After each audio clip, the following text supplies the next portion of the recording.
주님께서 부활하신 부활주일입니다. 오늘 본문 말씀을 중심으로 부활의 확신, 부활의 소망, 부활의 확신, 부활의 소망이라는 제목으로 함께 하나님 말씀을 나누도록 하겠습니다. 오늘 주님께서 우리 죄를 위해 십자가 대신 지시고 죽으시고 또 3일 만에 부활하신 이 부활절인데요. 부활절을 영어로 이제 이스터라고 합니다. 그래서 우리 인사를 할 때 메리 크리스마스도 있습니다만 부활절에는 해피 이스터 이렇게 인사를 합니다. 좌우에 한번 인사해 볼까요? 해피 이스터. 어색하시죠? 우리말로 행복한 부활절입니다. 한번 인사하겠습니다. 시작.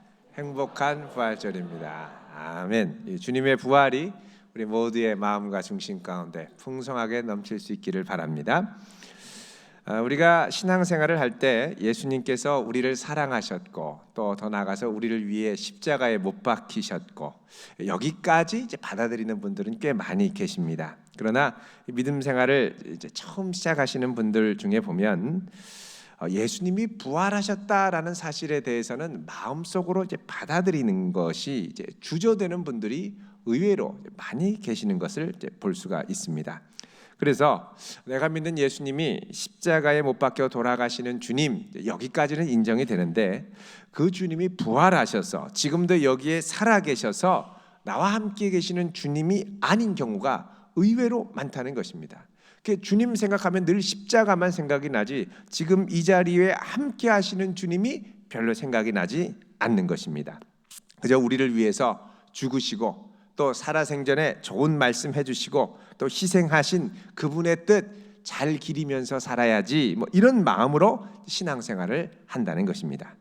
부활이 우리 마음에 제대로 와닿지 않는 경우가 참 많습니다. 그 이유는 부활이 우리의 합리적인 상식을 뛰어넘는 기적이기 때문에 그렇습니다.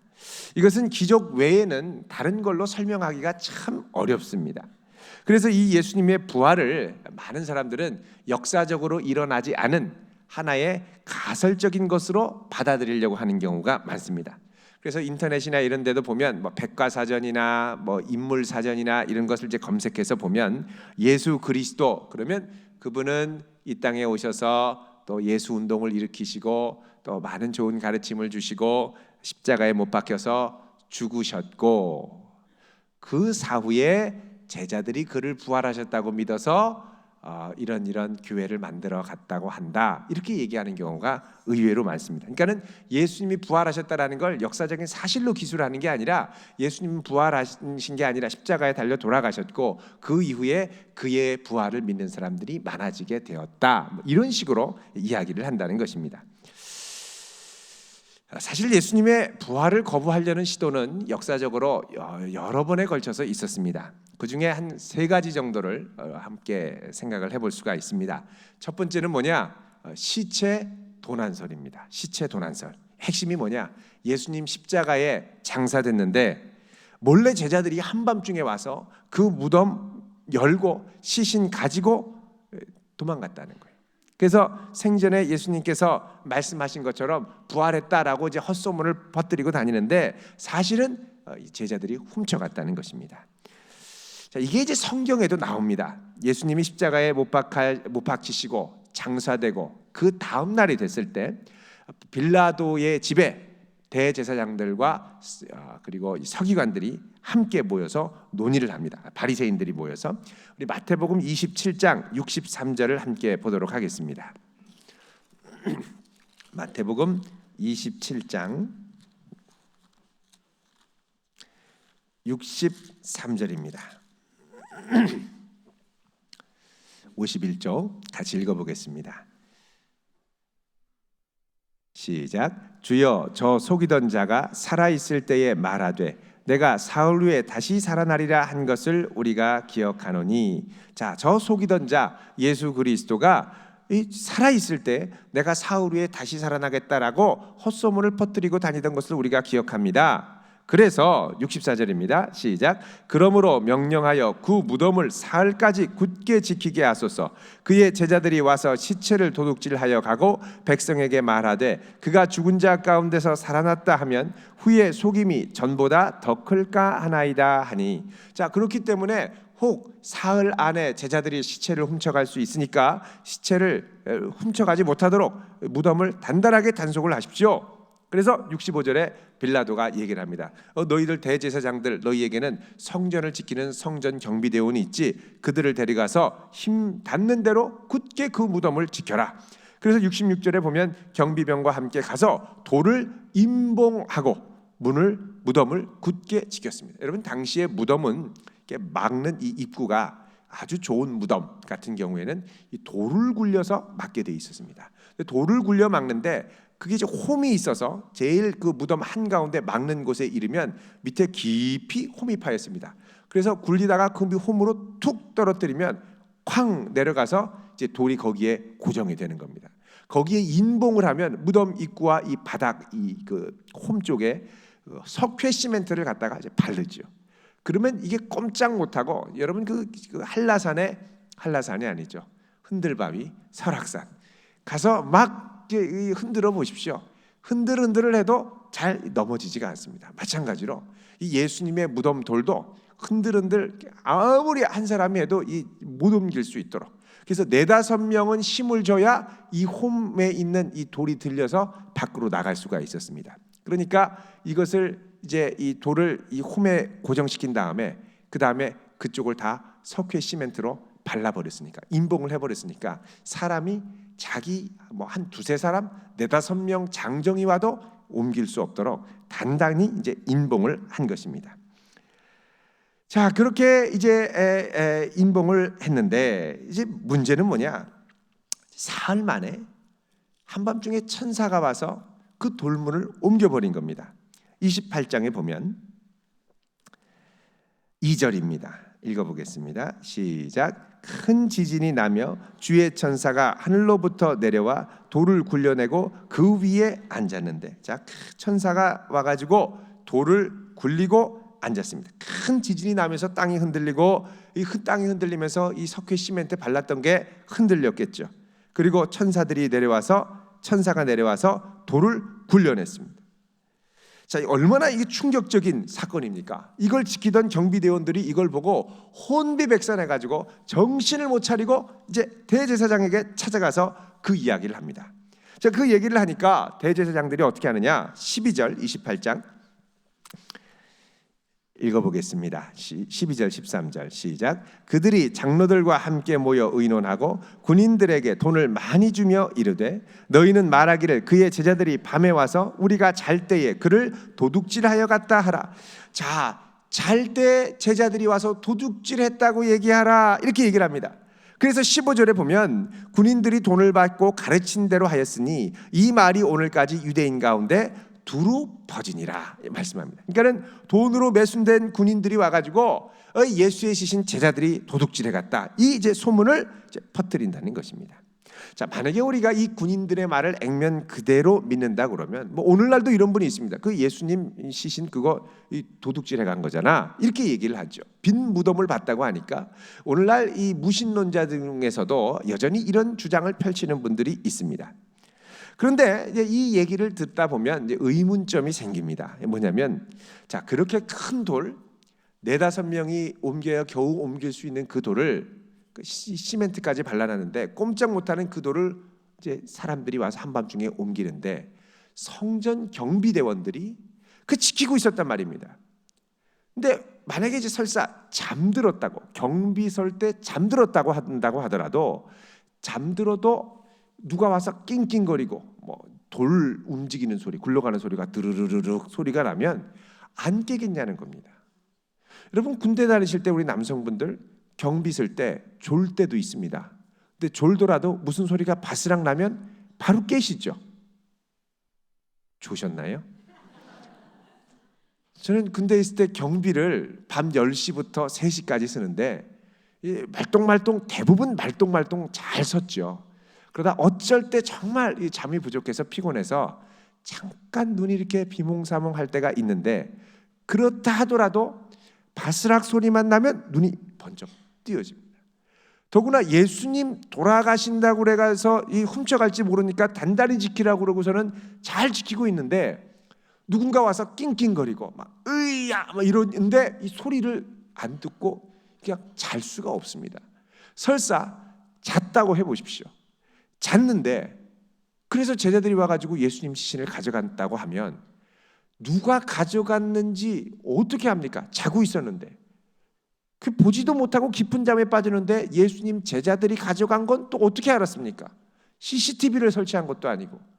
그러니까 이래저래 이 주장은 모순된 주장이라는 것입니다. 두 번째로 이 예수님이 부활했다라는 걸 안 믿는 주장 중에 뭐가 있냐면 기절설이 있습니다. 기절. 자, 예수님이 십자가에서 생각보다 빨리 돌아가셨죠. 큰 소리를 지르시고 나중에 이제 돌아가셨습니다. 근데 이제 큰 소리를 지르고 돌아가시고 생각보다 빨리 돌아가신 걸 보고 뭐라 그러냐? 예수님이 진짜 돌아가신 게 아니라 너무 소리를 지르고 막 몸부림을 치시다가 혼절하신 거다. 그러니까 잠깐 기절하신 거는. 완전히 돌아가신 게 아니라 가사 상태처럼 계시다가 이 시신을 내려가지고 다리를 꺾은 것도 아니죠. 그래서 무덤에 서늘한 데다가 갖다가 딱 안치를 하니까 서늘한 이 그늘에서 예수님이 좀 쉬시니까 기운이 다시 돌아오고 정신을 차리셨다는 겁니다. 그 정신을 차리고서는 이렇게 내가 여기 있으면 안 되지. 그리고 제자들한테 가서 얘들아 나 살아났다. 이 못자국 봐라. 이렇게 얘기하셨다는 것입니다. 근데 여러분 이거는요 제자들한테 이렇게 가셨다고 그래도 예수님이 당하신 고난이 어떤 건지 잘 몰라서 오해하는 겁니다. 여러분 예수님께서 그 십자가 고난을 당하시고 힘들어서 물과 피를 다 쏟으셨는데 그 엠마오 제자들이 가는 5km, 10km 길을 어떻게 그 쌩쌩하게 걸어가실 수 있습니까? 이 손에 못자국, 발에 이 못자국 아직 아물지도 않으셨습니다. 그런데 어떻게 그 제자들에게 그렇게 가실 수 있냐는 거죠. 또 몸이 그렇게 힘든데 이 손, 이 못 박혀가지고 막 손이 으스러졌는데 이 손 갖고 생선 토막 갖고서는 이렇게 드시고 나눠주시고 이게 거의 불가능하다는 것입니다.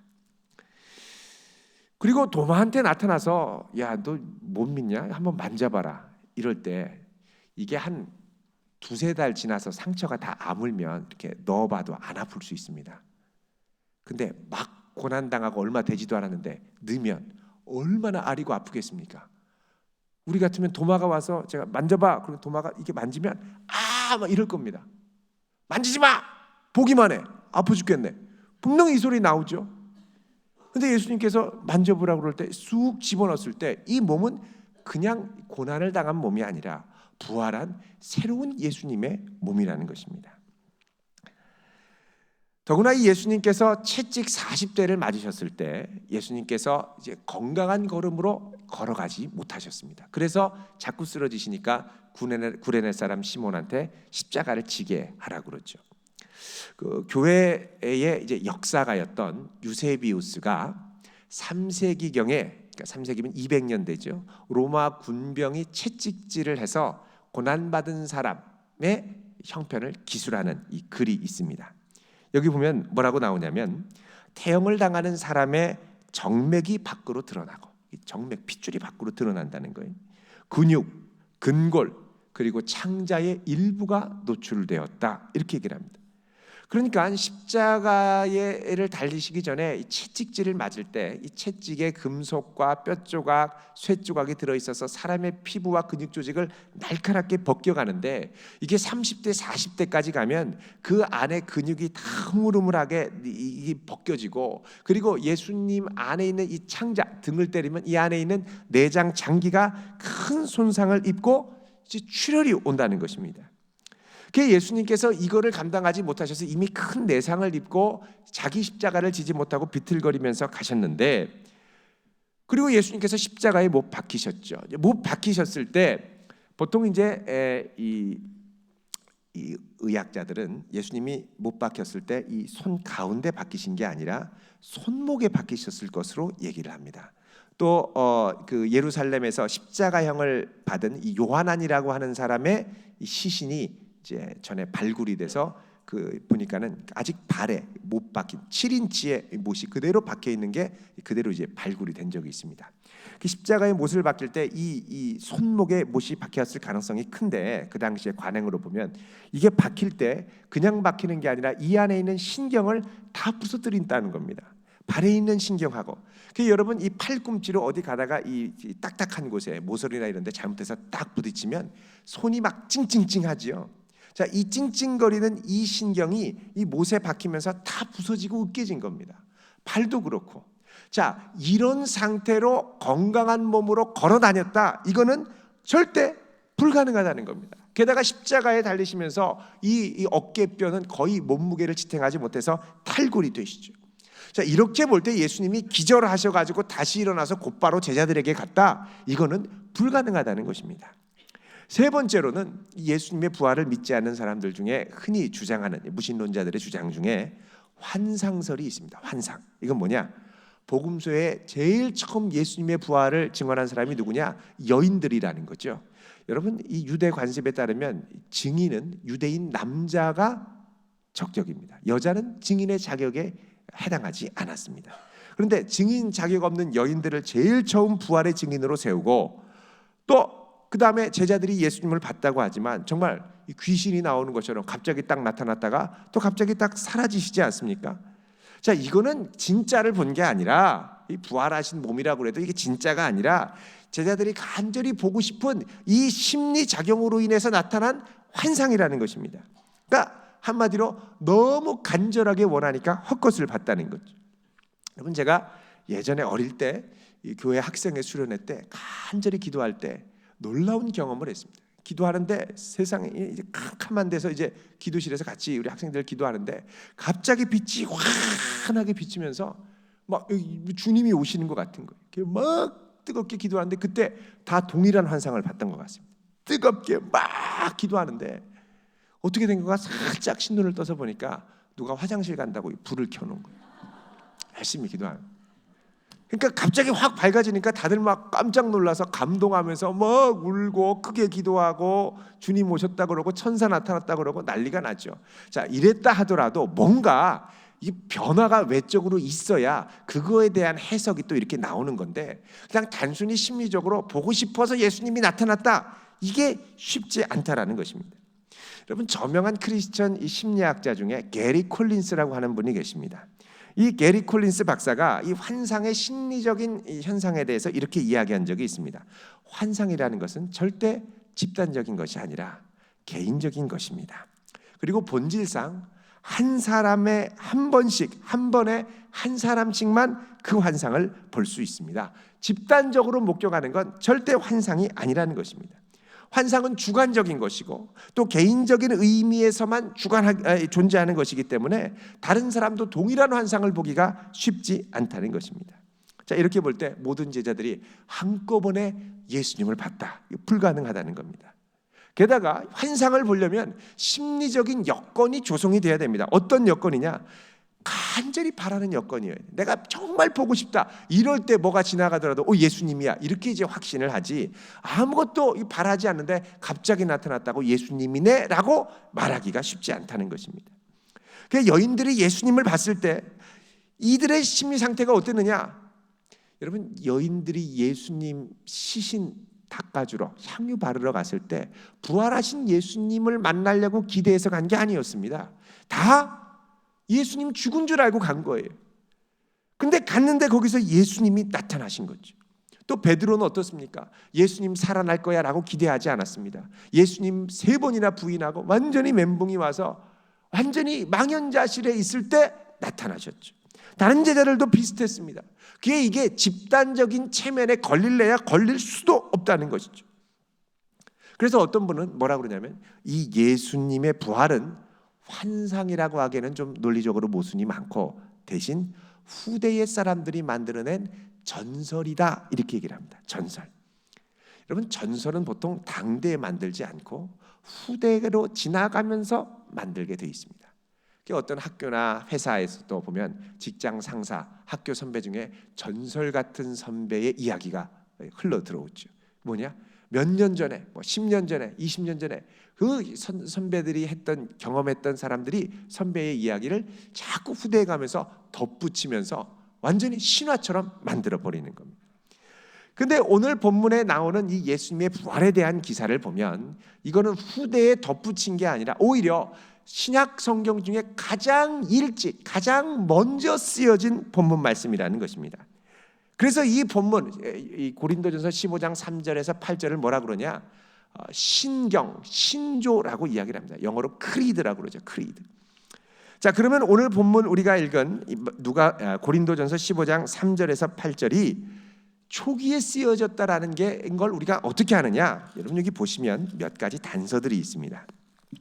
먼저 고린도전서 15장 3절에 보면 뭐라 그러냐면 내가 받은 것을 먼저 너희에게 전하였노니 이렇게 말씀하죠. 자, 내가 먼저 받았다. 먼저 전승으로 받은 것을 너희에게 전해주었다는 것입니다. 이 전했다, 받았다라는 말은 뭐냐? 랍비들이 거룩한 구전 전승을 회중들에게 선조로부터 받은 걸 백성들에게 전해줄 때 사용하는 전문 용어입니다. 이 비슷한 용어가 고린도전서 또 나옵니다. 여러분 11장에 보시면 성만찬의 전승이 나오죠. 23절에 내가 너희에게 전한 것은, 너희에게 전해준 것은 주께 어떻게 해요? 받은 것이니 주 예수께서 나에게 직접 계시로 나에게 그 제자들을 통해서 말씀해 주신 것을 너희에게 전해 주었다는 것입니다. 마찬가지로 오늘 본문에도 보면 내가 받은 전승을 너희에게 전해 줬는데, 그죠? 전문 용어입니다. 전문 용어.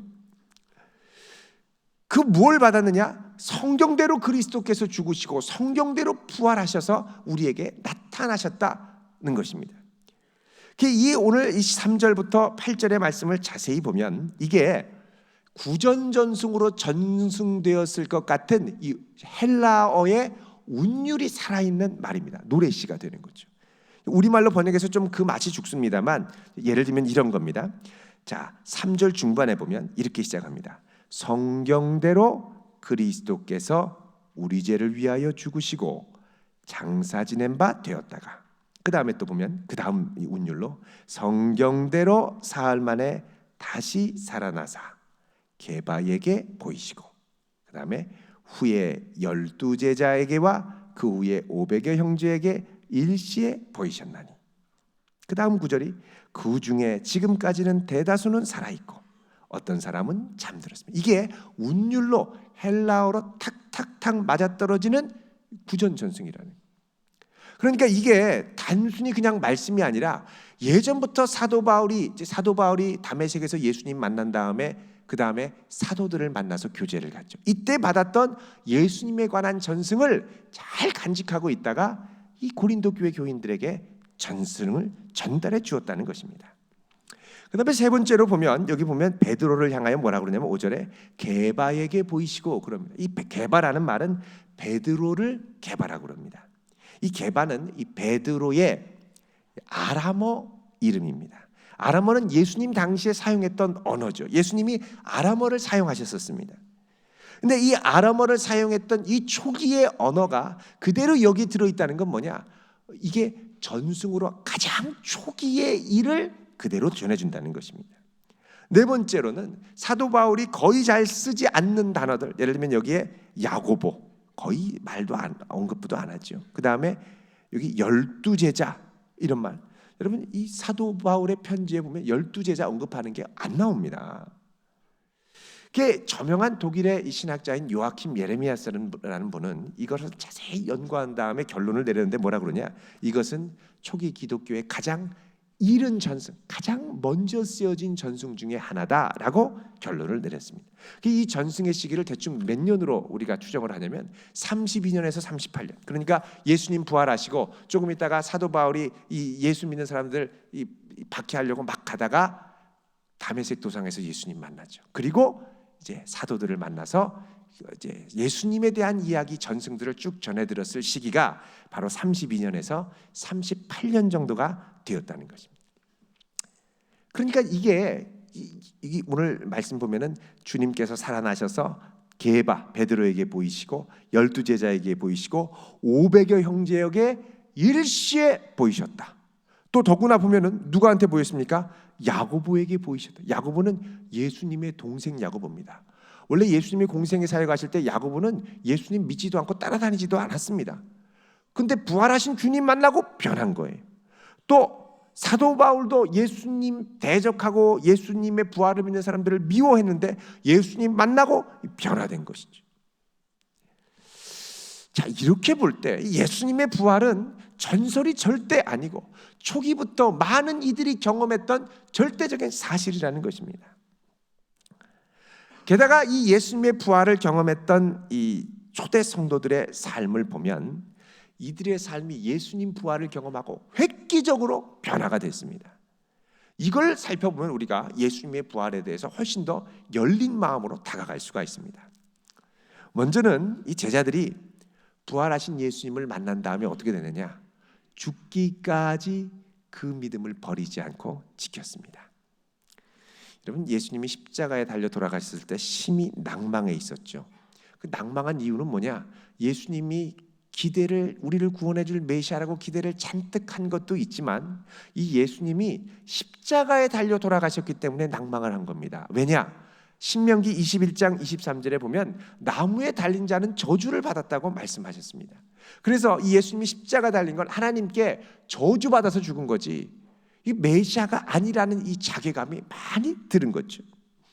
여러분, 이 예수님을 메시아로 믿었다가 이걸 알고 얼마나 충격이 컸겠습니까? 근데 이들이 부활하신 예수님 만나고 어떻게 됩니까? 목숨 걸고 복음을 전하더라는 것입니다. 예수님께서 못 박혀 죽으시고 부활했다라는 걸 사도행전 곳곳에서 증거를 합니다. 자, 우리 사도행전 잠깐 보겠습니다. 앞으로 좀만 가시면 사도행전 2장 32절입니다. 사도행전 2장 32절 같이 읽겠습니다. 189쪽 시작. 이 예수를 하나님이 살리신지라 우리가 다 이 일의 증인. 살리셨다는 것. 사도행전 3장 15절입니다. 시작. 생명의 주를 죽였도다. 그러나 하나님이 죽은 자 가운데서 그를 살리셨으니 우리가 이 일의 증인이라. 4장 10절입니다. 하나 더 넘어가서 시작. 너희와 모든 이스라엘 백성들은 알라. 너희가 십자가에 못 박고 하나님이 죽은 자 가운데서 살리신 나사렛 예수 그리스도의 이름으로 이 사람이 건강하게 되어 너희 앞에 섰느니라. 아멘. 만약에 이게 제자들이 입술을 맞춰서 거짓말하기로 결단한 거라면 모든 사람이 이렇게 동일하게 고백하기가 쉽지 않습니다. 진술이 엇갈리게 되고요. 예수님 이미 신성모독했다고 유대인들이 예수님 고소할 때도 서로 진술이 엇갈렸던 것처럼 제자들도 진술이 엇갈리고 도망가고 별의별 일이 다 있었을 겁니다. 근데 이 제자들은 하초의 의심도 없고 모두 이 부활하신 그리스도를 위하여 사도 요한 빼고는 다 목숨을 내놨습니다. 자, 두 번째는 예수님을 향해서 가장 적대적이었던 사람조차도 예수님을 만난 이후로 부활하신 예수님을 만난 이후로 그 삶이 변화됐다는 것입니다. 바울, 예수님 믿던 부활하신 그리스도 믿던 이 나사렛 잔당들을 죽이려고 쫓아가죠. 그러다 다메섹 도상에서 만나고서 변화됐습니다. 야고보도 예수님 동생으로 예수님 안 믿었지만 부활하신 주님 보고 변화됐죠. 세 번째로는 이 유대인들이 부활하신 예수님 믿고서 자기들의 삶의 방식을 혁명적으로 뒤바꿨습니다. 이게 무슨 말이냐? 여러분, 유대인들 하면 하나님께 나아가 희생제사 드려야 됩니다. 그런데 예수님 부활하신 예수님을 만나고 나서 유대인들은 더 이상 동물로 희생제사를 드리지 않고 나사렛 예수의 피만 의지해서 담대히 하나님께 나아가게 됐습니다. 그래서 더 이상 희생제사 드리지 않았습니다. 두 번째로 예수를 믿은 유대인들은 더 이상 율법에 목숨 걸지 않았습니다. 어릴 때부터 평생 지킬 것을 강요받던 이 율법을 더 이상 지키지 않고 예수님의 말씀을 따라 성령의 인도함을 받는 삶이 시작이 됐습니다. 세 번째로 이 유대인들은 목숨처럼 지키던 안식일을 그 다음에 더 이상 지키지 않았습니다. 대신 부활하신 주님의 날 주일을 안식일로 지키기 시작했습니다. 네 번째로 유대인들은 유일하신 하나님 여호와 한 분만을 믿었는데 부활하신 그리스도를 만난 이후로 성부, 성자, 성령 삼위일체 하나님을 믿기 시작했습니다. 게다가 유월절 유대인들이 정말 1년에 한 번씩이면 꼭 지키던 이 유월절을 이제는 어떻게 해요? 예수님의 살과 피, 생명을 나누어 받는 새로운 성만찬으로 바꾸어 지키기 시작했습니다. 그리고 이 유대인들이 경험했던 가장 큰 역사 증거는 뭐냐? 그분의 부활하신 그리스도의 몸인 교회가 시작됐다는 겁니다.